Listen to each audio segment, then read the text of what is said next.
जी की सबसे बड़ी विशिष्टता ये थी, कई विशिष्टताएं थी, लेकिन जो हमको सबसे अधिक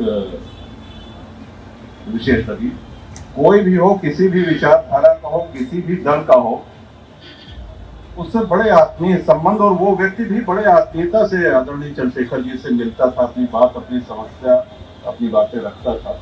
भारत में जितने भी राजनीतिक दल हैं और राजनीतिक दलों के जितने भी जनप्रतिनिधि हैं, सभी से उनके संबंध बहुत ही घनिष्ठ और बहुत ही आत्मीय रहे। दलों की सीमाओं को चंद्रशेखर जी के व्यवहार में, उनके शिष्टाचार ने तोड़ दिया। धन्यवाद जसवंत भाई। आज के इस कार्यक्रम के मुख्य अतिथि विधानसभा के वरिष्ठतम विधायक, उत्तर प्रदेश सरकार में मंत्री आदरणीय श्री सुरेश खन्ना जी, इस समारोह में अपनी विशिष्ट उपस्थिति दर्ज करा रहे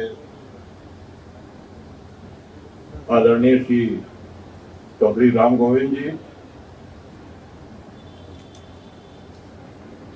आदरणीय श्री निषाद राज संजय निषाद जी, हमारे मित्र, आदरणीय श्री अरविंद सिंह गोप जी, विश्वविद्यालय के हमारे साथी, नौजवान विधायक श्री राकेश जी, और आप विचारों से भी और कृतियों से भी युवा हैं, आपके अंदर उत्साह है, इसी तरह सदैव युवा रहे, यही शुभकामना, यही आशीर्वाद है। गोसाईगंज फैजाबाद के आदरणीय विधायक श्री अभय सिंह जी, कुल्लर की मुरादाबाद से विधानसभा में अपनी मजबूत उपस्थिति दर्ज करा रहे भाई रामवीर सिंह जी, पूर्व विधायक आदरणीय यशपाल भाई,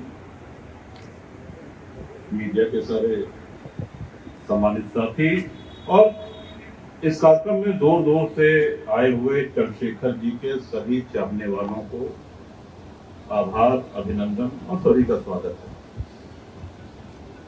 बड़े विस्तार से आदरणीय खन्ना जी ने चंद्रशेखर जी के जीवन पे, उनके व्यक्तित्व पे प्रकाश डाला। प्रयास रहेगा कि अपनी बात संक्षेप में कहें और कोई बात दोहराए ना। ये सही बात है कि जब महापुरुषों की पुण्यतिथि होती है या उनका जन्मदिवस मनाया जाता है, तो उसका उद्देश्य ये होता है कि हम उनके जीवन से, उनके कृतित्व से, उनके वक्तव्यों से, उनकी विचारधारा से प्रेरणा ले सकें। जीवन में और सार्वजनिक जीवन में आने वाले संकटों का निवारण कैसे हो, जनहित में कड़े कदम उठाएं बिना परिणाम की परवाह किए, इन सब की प्रेरणा हमको महापुरुषों के जीवन कृतित्व से मिलती है। आदरणीय चंद्रशेखर जी का बहुत स्नेह हमको प्राप्त हुआ, अपने आप को सौभाग्यशाली समझता हूँ। कोटा में जब जेल में थे तो कानपुर जेल आए थे मिलने, उस समय प्रदेश प्रशासन ने मिलने नहीं दिया। बांदा जेल आए, वहां पर भी भेंट हुई चंद्रशेखर जी से बांदा जेल में, और अपने साथ कई पुस्तकें लेकर के आए। क्या पढ़ते हो, यही पूछा। उस समय श्री रामचरितमानस का अध्ययन कर रहे थे, वो बताया हमने। कई पुस्तकें उन्होंने दी जो आज हमारे लिए बड़ी अनमोल धरोहर है और उनकी स्मृति के रूप में बड़े अच्छे से संजो करके रखा हुआ है। राम गोविंद भाई से कोई खून का रिश्ता नहीं है, लेकिन पुत्र से भी अधिक अगर उनका स्नेह रहा तो श्री राम गोविंद जी के लिए रहा, और इन्होंने भी उसी भाव से हमेशा चंद्रशेखर जी को देखा, उनका साथ दिया, उनके साथ रहे।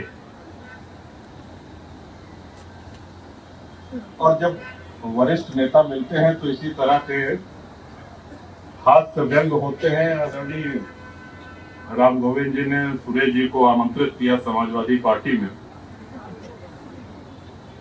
तो सबसे सराहनीय और अनुकरणीय आदरणीय सुरेश भाई का यह है कि 9 टर्म एक ही विधानसभा से जीते। आज के जातिवाद के युग में आप कल्पना करिए कि इनकी बिरादरी के कितने लोग वहां पे होंगे। लेकिन अपनी जनसेवा और अपने उपस्थिति के बल पे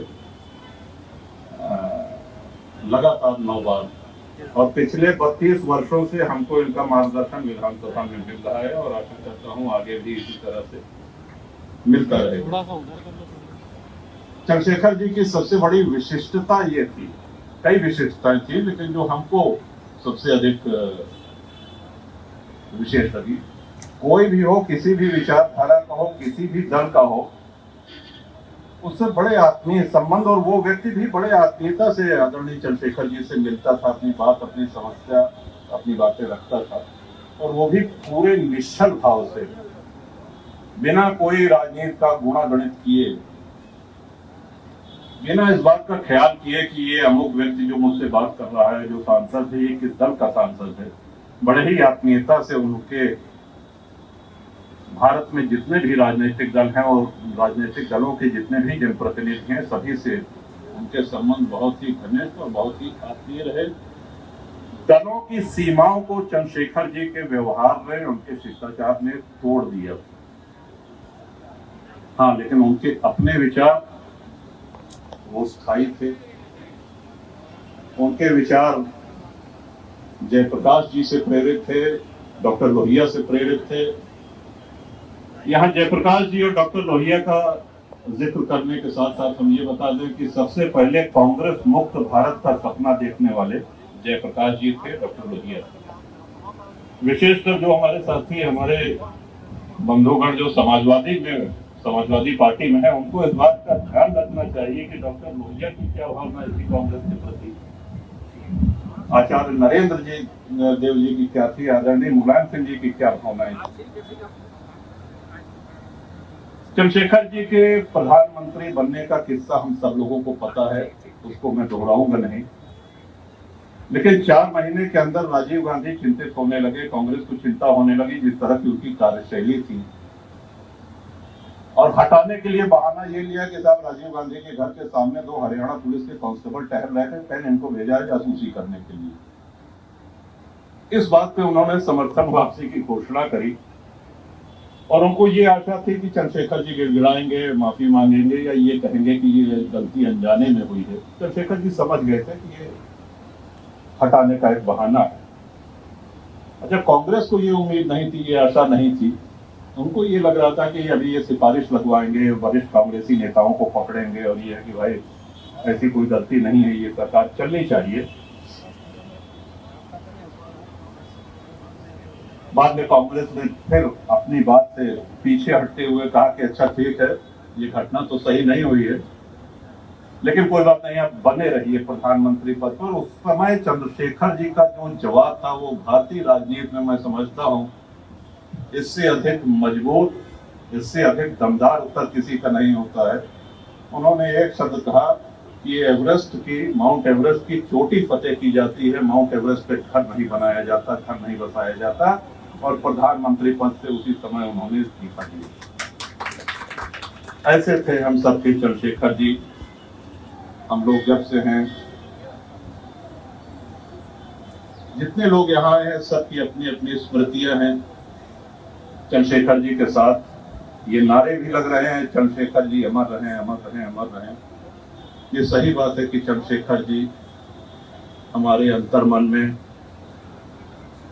हमारे चेतन में, हमारे मानस में अमर हैं और सदैव अमर रहेंगे। ईश्वर उनको अपने ही चरणों में रखे और उनका आशीर्वाद हम सब लोगों के ऊपर बना रहे। उनसे हम लोग इसी तरह से प्रेरणा लेकर के